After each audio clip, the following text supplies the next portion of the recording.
Hello again. It's time for another Bible video. Last time around, we did a flyby of the books of the Old Testament, and the intention in that video was to offer up a decent roadmap of the overall narrative of the Bible and to talk about how each of the books of the Bible fit into that overall narrative. So that was the Old Testament. That was the direction of that last video. So by all means, check out that video if you would like. So no big prizes for guessing what we're going to do here in this video. We are going to continue through doing the exact same thing, following the exact same theme for the New Testament. Now, the Old Testament, the last books of the Old Testament, chronologically wrap up around the year 400 BC. And as most people are well aware, the central focus of the New Testament is all around Jesus Christ, who was born, to my understanding, somewhere around the year 2 BC. Now, there wasn't really a year zero. That didn't happen. In fact, at the time that these events took place, there wasn't really a 2 BC or a 1 BC or a 2 AD either. At the time, in history, they used to count years more in terms of rulers over a land. So they would say, for example, in the 15th year of King whoever. And in fact, you come across some of that in the Bible. But so somewhere around 2 BC, in our modern terms, Jesus came along, which prompted the events of the writing of the New Testament. And so you had about 400 years in Israel of no new scriptures, no significant moves in terms of revelation from God to mankind. And then it all happened. The events of the New Testament. So if we look at the books here, this is a list of the books of the New Testament. The first four books, Matthew, Mark, Luke, and John, are referred to as the Gospels. And the Gospels are narrative accounts of the earthly life and work of the person Jesus Christ. The Gospels are written by people either who directly knew Jesus, followed him, and walked with him, as in the case of Matthew and John, or people who were known to people who follow Jesus, as in the case of Mark and Luke. Now, you might ask the question, what if you had walked around with Jesus for a few years and he made such a striking impact into your life, then why would you draft in somebody else to write about his account? Or perhaps another way to ask that question is, why would I want to read a gospel account of someone who didn't know Jesus personally and didn't walk with him? And I think the short answer to that question is, in first century Middle East, the majority of people would not have possessed the ability to read and write. So if you want to share something, you write it down if you're able. If you want to share something and you don't know how to write it down, you go to your buddy who does know how to write it down and you work from there. Now, in the Old Testament video, we touched on some terminology points that might be helpful that you might run into along the way. And here again, three of the four gospel books here are sometimes referred to as their own label. The books Matthew, Mark, and Luke, as a group, are sometimes referred to as the synoptic gospels. These are referring to books written at similar points in time and taking a similar focus on Jesus Christ. You might wonder, well, what's so different about John?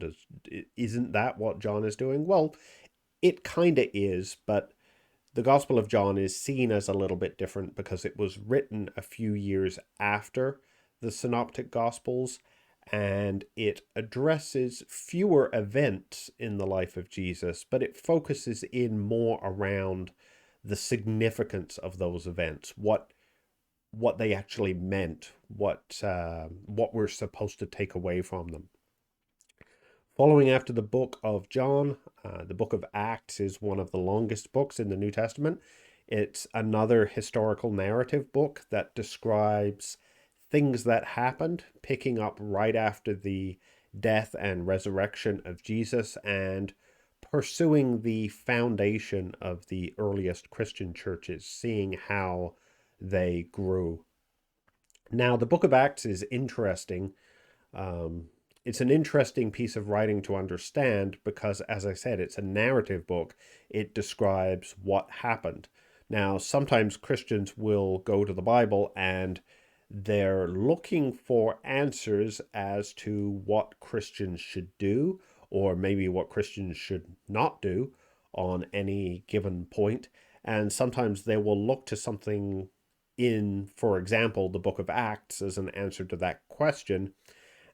But that's sometimes an area that you have to be careful with, because sometimes people will point to something and they'll say, well, I see here they did it in the Bible, so I guess it must be okay. Well, again, Acts describes what people did, but what they did might have been a good thing, or it might have been a bad thing. It's just a description of what happened. It's not an affirmation of what happened. The Bible describes real events, real people, and sometimes those people messed up, sometimes really badly. So just because somebody did something, it doesn't mean it's okay. It doesn't mean it's good. Answering what people ought to do is often found more clearer in the next section that we'll look at.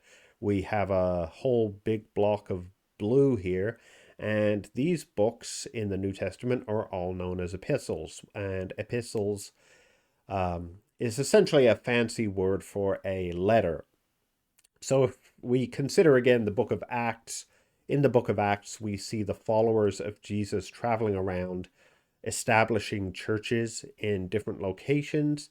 In many cases, they continued to travel and would return back and would check in on many of these churches where it was possible.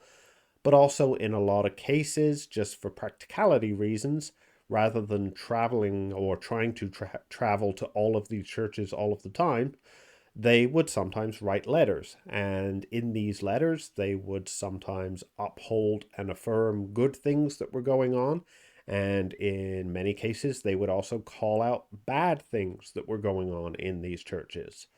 The letters also contain teachings, clarifications on certain key points that Christians need to understand, and so as a result of all that, you might ask, for example, why would we care? As a Christian, why would we care to read a letter that's not addressed to us? Like, for example, if the book of Romans is an epistle written to the church at Rome, well, I've never had the opportunity to travel to Rome.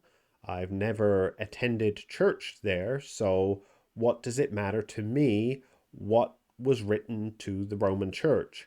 Well, the answer is very early on in the history of the church, as people received, read, and recognized the profound nature of these letters and the value of the teaching within them, they basically said, this is amazing. The rest of the churches need to read this letter. They need to understand the depth and the teaching that's in this letter. So they made manual copies of all of these letters, and they would send these letters to all of the other churches that were around so that they could have the opportunity to read and understand them too, which is one of the reasons, in fact, why we are so confident that we have copies of these writings today that are accurate, because they were copied and shared so generously as they were received and as they were initially read.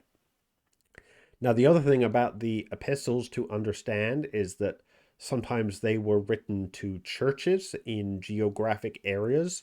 Romans, as we just talked about, was written to the church at Rome, of course. Corinthians was written to the city of Corinth, which was located in Greece. The book of Galatians was written to a church within a region. Galatia was a region, not a city, in present-day Turkey. The book of Ephesians was written to the city of Ephesus, which was also located in Turkey. And then some epistles were not written to cities or geographic areas, but written to people. 1st and 2nd Timothy were named because they were addressed to a man named Timothy. The book of Titus was written to someone named Titus. The book of Jude was written to someone named Jude. And then some epistles were named not after the people they were addressed to, but after the people who wrote them. The book of James was written by James. 1st and 2nd Peter were written by Peter. 1st, 2nd, 3rd John were written by John, who is the same John who wrote the Gospel of John. The book of Hebrews is a little bit of an outlier because it's viewed as an epistle. It has a greeting section at the very end of the book, like a letter, but it doesn't identify a writer, nor does it identify an audience that it's addressed to. So we don't know those things. And the very last thing I'll say about epistles is the observant folks among us will notice that some of them are numbered. And this simply means that the writer wrote multiple epistles. So Paul, for example, wrote multiple letters to the church at Corinth. Peter wrote multiple epistles. John wrote multiple epistles. Paul wrote multiple epistles to Timothy. So that's easy enough to follow. And then last here, the book of Revelation. Revelation is another rather unusual one. It's the last book written somewhere around the end of the 1st century, although people argue about the specific date. And the book of Revelation is basically a series of visions and prophecies given to John, the same John that wrote the epistles and the Gospel of John. And the book really describes where the church stood in the 1st century when the book was written and where the church was headed for in the future. So it's a powerful book of prophecy, but it's also a book that probably Christians disagree about more than any other. If you're curious and you're wanting to start an argument with a Christian around Bible interpretation, probably start by bringing up the book of Revelation and see how that goes for you. So that is our 100 bajillion foot flyover of the books of the New Testament. We are not digging very deep today, but that was by design. We didn't intend to.